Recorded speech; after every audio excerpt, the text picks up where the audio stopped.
बीडमध्ये नगर परिषदेच्या निवडणुकीसंदर्भातली मतदान प्रक्रिया पार पडत असताना बीडच्या शाहूनगर भागामध्ये मोठ्या प्रमाणात दगडफेक झाल्याचे व्हिडिओ समोर आलेले होते। मी सध्या शाहूनगर भागातल्या प्रभाग क्रमांक 9 मध्ये असलेल्या मतदान केंद्राच्या बाहेरच्या परिसरामध्ये आहे आणि याच परिसरामध्ये मोठ्या प्रमाणात राडा झाला होता। अजित पवारांची राष्ट्रवादी आणि शरद पवारांच्या राष्ट्रवादीच्या दोन्ही बाजूचे जे कार्यकर्ते होते ते आमने सामने आलेले होते।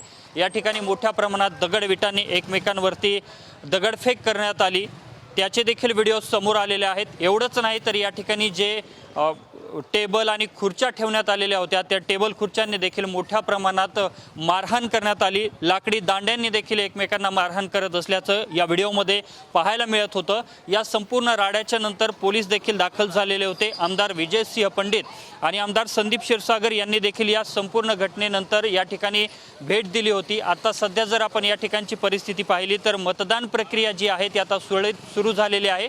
पोलीस प्रशासनाकडून देखील या ठिकाणी पाहणी करण्यात आलेली आहे। सध्या जर आपण या ठिकाणची परिस्थिती पाहिली तर प्रभाग क्रमांक 9 मध्ये जी मतदान प्रक्रिया पार पडत होती या दरम्यान झालेल्या राड्याच्या नंतर सध्या मतदानाची जी प्रक्रिया आहे ती सुरळीतपणे सुरू झालेली आहे। मात्र मोठ्या प्रमाणात दगडफेक, लाकडी दांड्याने एकमेकांना मारहाण झाली होती। एवढंच नव्हे तर या ठिकाणी ठेवण्यात आलेल्या खुर्च्या आणि टेबलने देखील एकमेकांना मारहाण करण्यात आली होती। सध्या जर आपण या परिसरामध्ये पाहिलं तर दगडफेक झाल्याच्या नंतर या संपूर्ण परिसरामध्ये अनेक ठिकाणी दगड आणि विटा पडल्याचं देखील दृश्य सध्या पाहायला मिळतं। या संदर्भात आता पोलीस नेमकी काय कारवाई करणार हे पाहणं महत्त्वाचं असेल।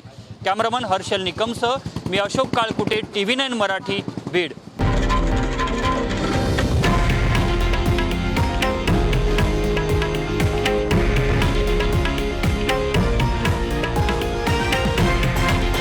हे आहे देशातील नंबर 1 न्यूज नेटवर्क आणि आपण पाहत आहात TV9 मराठी, एकमेव।